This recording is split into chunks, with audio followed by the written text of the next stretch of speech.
Achari America యాత్ర ఈ title వినిపించగానే ఏదో ఒక పాజిటివ్ ఫీలింగ్ కలిగింది.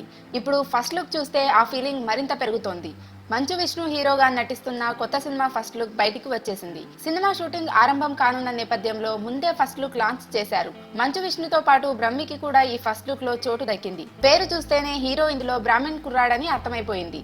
అదుర్స్ సినిమాలో బ్రహ్మి ఎన్టీఆర్ జోడీని గుర్తుకు తెచ్చేలా ఉన్నారు బ్రహ్మి విష్ణు ఇందులో. ఆచారి అమెరికా యాత్ర అనే టైటిల్ కు తగ్గట్లు కృష్ణమాచారి తప్పులు అప్పలాచారి తిప్పలు అనే ఫనీ క్యాప్షన్ కూడా పెట్టారు ఈ చిత్రానికి. మంచు విష్ణుతో ఇంతకు ముందు దేనికైనా రెడీ, ఈడో రకం ఆడో రకం లాంటి సినిమాలు తీసిన comedy director G Nageswar Reddy ఈ చిత్రానికి దర్శకుడు. పద్మజ పిక్చర్స్ బ్యానర్ మీద కీర్తి చౌదరి ఈ చిత్రాన్ని నిర్మిస్తున్నారు. ఈ సినిమా కోసం చేతులు కలిపిన అందరికీ ఇప్పుడు హిట్ చాలా అవసరం. మంచు విష్ణు లక్కున్నోడు సినిమాతో బోల్తా కొడితే నాగేశ్వర్ రెడ్డికి వరుసగా ఆటాడుకుందాంరా, ఇంట్లో దయ్యం, నాట్యం భయం సినిమాలు చేదు అనుభవాన్ని మిగిల్చాయి. ఇక బ్రహ్మి లైమ్ లైట్ లోంచి వెళ్లిపోయి చాలా కాలమైంది. ఆయన్ని అందరూ మర్చిపోతున్న పరిస్థితి. కాబట్టి ఈ ముగ్గురికి మంచి విజయం అవసరం. ఆచారి అమెరికా యాత్ర ఆ విజయాన్ని అందిస్తుందేమో చూద్దాం.